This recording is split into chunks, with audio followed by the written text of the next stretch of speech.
संस्थापकाय च धर्मस्य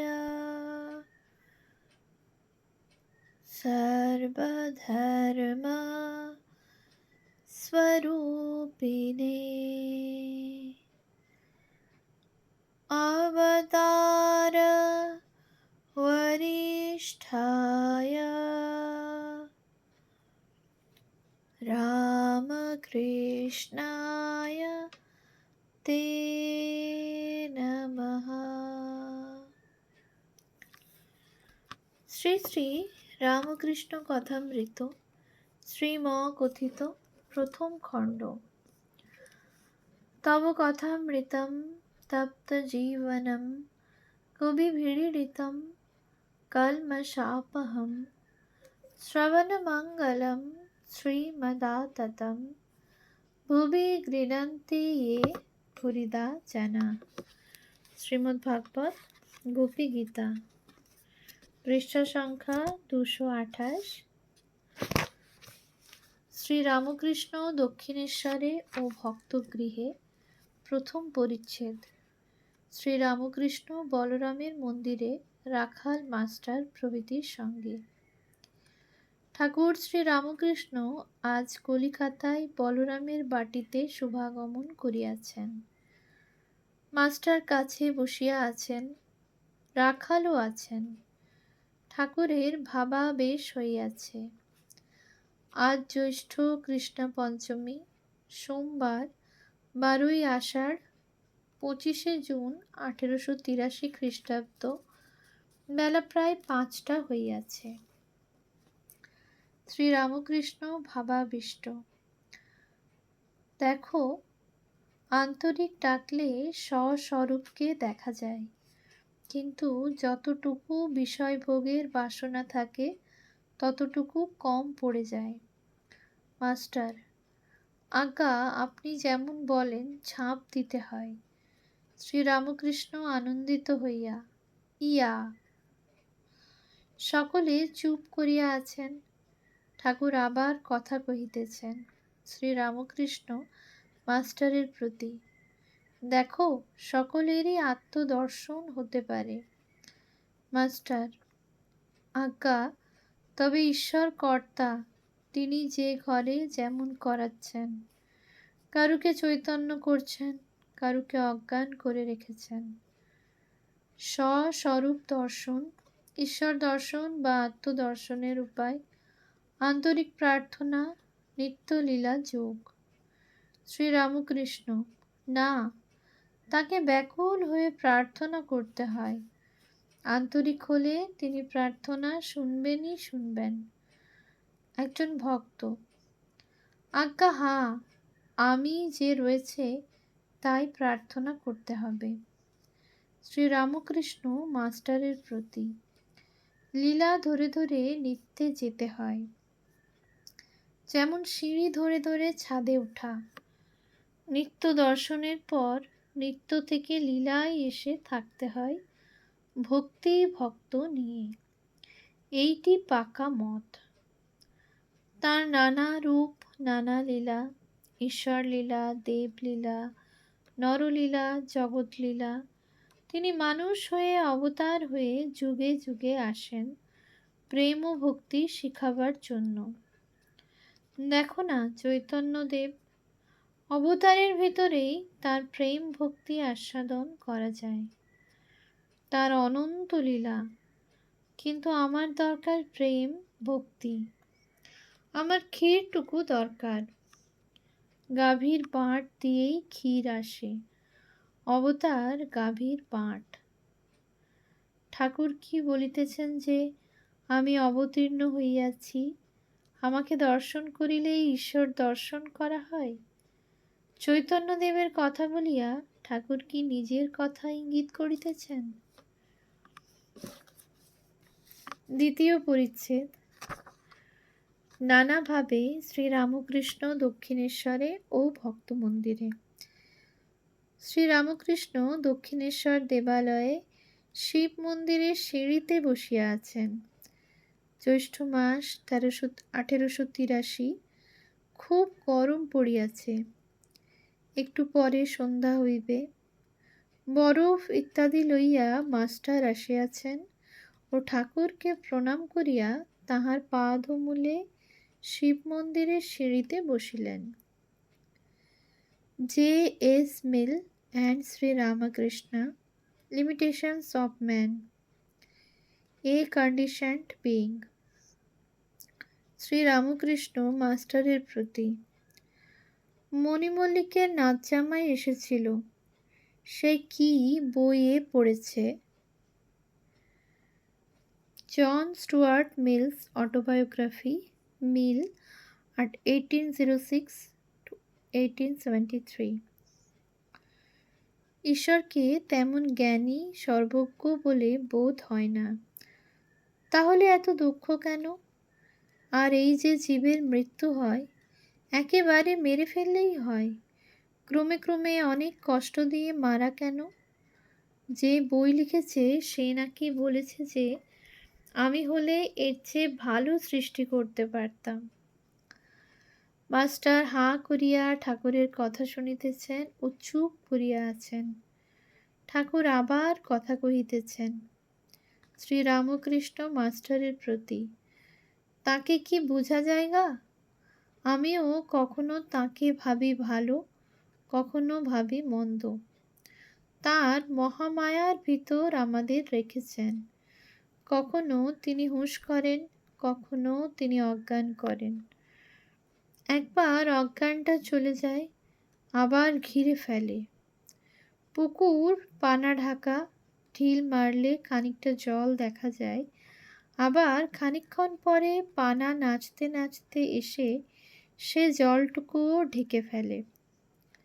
যতক্ষণ দেহ বুদ্ধি ততক্ষণই সুখ দুঃখ জন্ম মৃত্যু রোগ শোক। দেহেরই এইসব, আত্মার নয়। দেহের মৃত্যুর পর তিনি হয়তো ভালো জায়গায় নিয়ে যাচ্ছেন, যেমন প্রসব বেদনার পর সন্তান লাভ। আত্মজ্ঞান হলে সুখ দুঃখ জন্ম মৃত্যু স্বপ্নবৎ বোধ হয়। আমরা কি বুঝব? 100 ঘটিতে কি 10 দুধ ধরে?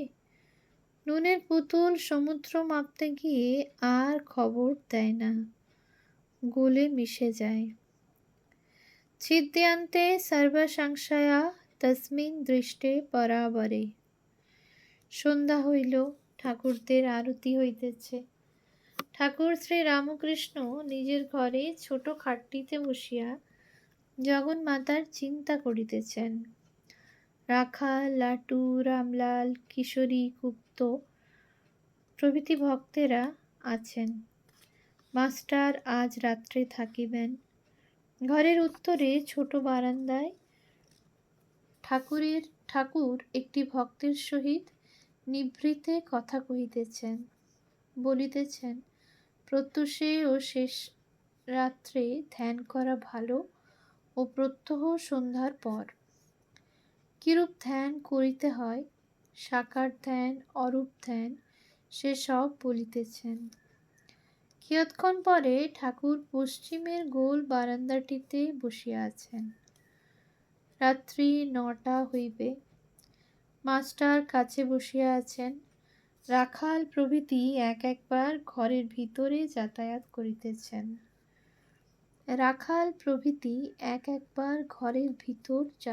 করিতেছেন। শ্রী রামকৃষ্ণ মাস্টারের প্রতি। দেখো, এখানে যারা যারা আসবে সকলের সংশয় মিটে যাবে, কি বলো? মাস্টার: আজ্ঞা হাঁ। এমন সময় গঙ্গাবক্ষে অনেক দূরে মাঝি নৌকা লইয়া যাইতেছে ও গান ধরিয়াছে। সেই গীত ও ধ্বনি মধুর অনাহত ধ্বনির ন্যায় অনন্ত আকাশের ভিতর দিয়া গঙ্গার প্রশস্ত বক্ষ যেন স্পর্শ করিয়া ঠাকুরের কর্ণকুহরে প্রবেশ করিল। ঠাকুর অমনি ভাবাবিষ্ট, সমস্ত শরীর কণ্টকিত। ঠাকুর মাস্টারের হাত ধরিয়া বলিতেছেন, দেখো দেখো, আমার রোমাঞ্চ হচ্ছে, আমার গায়ে হাত দিয়ে দেখো। তিনি সেই প্রেমাবিষ্ট কণ্টকিত দেহ স্পর্শ করিয়া অবাক হইয়া রহিলেন। পুলকে পূরিত অঙ্গ। উপনিষদে কথা আছে যে তিনি বিশ্বে আকাশে ওতপ্রোত হয়ে আছেন। তিনি কি শব্দরূপে শ্রীরামকৃষ্ণকে স্পর্শ করিতেছেন? এই কি শব্দব্রহ্ম?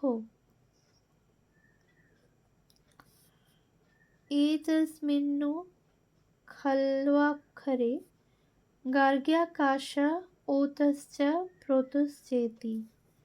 बृहदारण्यकोपनिषद 3/8/11। शब्द खे परुषं नृषु। গীতা 7/8। কিয়ৎক্ষণ পরে ঠাকুর আবার কথা কহিতেছেন।